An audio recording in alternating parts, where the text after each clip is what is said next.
Imaginez avoir à traverser un continent complet. Eh bien, c'est ce qu'a fait Russell Cook avec l'Afrique. Alors, il a traversé ce continent d'environ 30 millions de kilomètres carrés, près d'1,5 million d'habitants et un peu plus de 50 pays, et tout ça avec la seule force de ses jambes. Mesdames et messieurs, vous l'aurez compris, aujourd'hui, je vais encore vous raconter une histoire impressionnante d'un être humain qui réussit encore à défier les lois de notre être qu'est l'humain. Générique. Axel. Toute cette histoire commence le 13 mars 1997 à Worthing, en Angleterre, lorsque Russ Cook naît. Plus jeune, Russell Cook, de son nom complet, a beaucoup de difficultés. D'ailleurs, il a des problèmes d'alcool et d'addiction aux jeux, comme miser de l'argent ou aller jouer au casino. Dans les dernières années, il s'est lancé un défi de se mettre à courir et de faire beaucoup de sport. D'ailleurs, c'est ce qu'il va faire et allons directement au but. Le 22 avril 2023, il va décider de traverser l'Afrique à la course. Comme je le disais, son but n'est pas très compliqué. Il va tout simplement partir du point le plus au sud de l'Afrique du Sud, puis se rendre jusqu'au point le plus au nord de la Tunisie, donc le point le plus septentrional de l'Afrique. Alors nous sommes partis pour ce projet qui ressemble beaucoup à celui du légendaire Forrest Gump.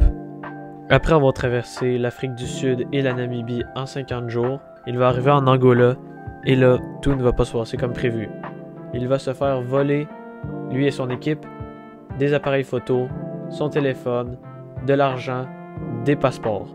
Alors effectivement, ça donne pas trop envie de continuer cette course, mais pourtant, il ne lâche pas.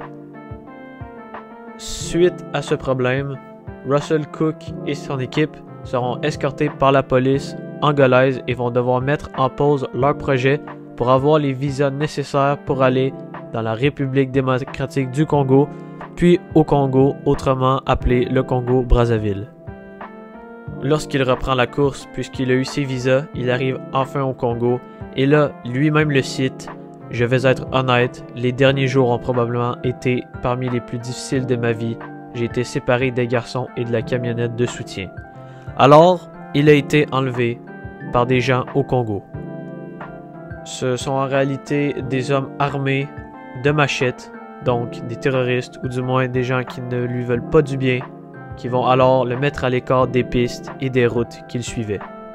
Il a alors été amené en moto dans un camp spécial, puis on a débattu pour savoir ce qu'il allait se passer de son avenir, mais finalement, ce n'était qu'un malentendu, et au 102e jour, il va enfin pouvoir faire le reste de sa course.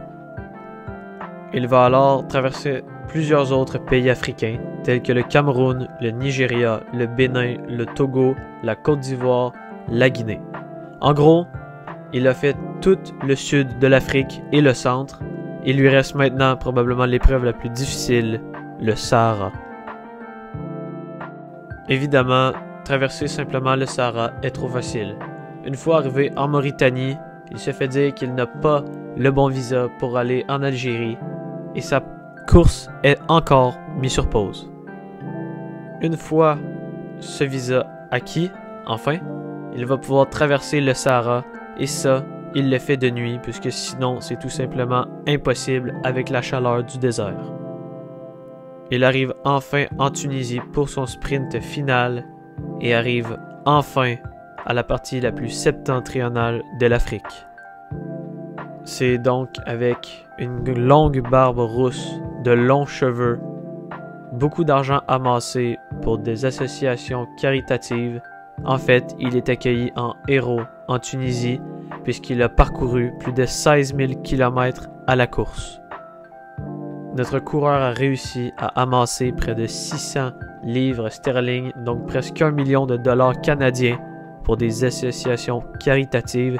C'est vraiment incroyable tout ce qu'il a réussi à amasser avec son événement.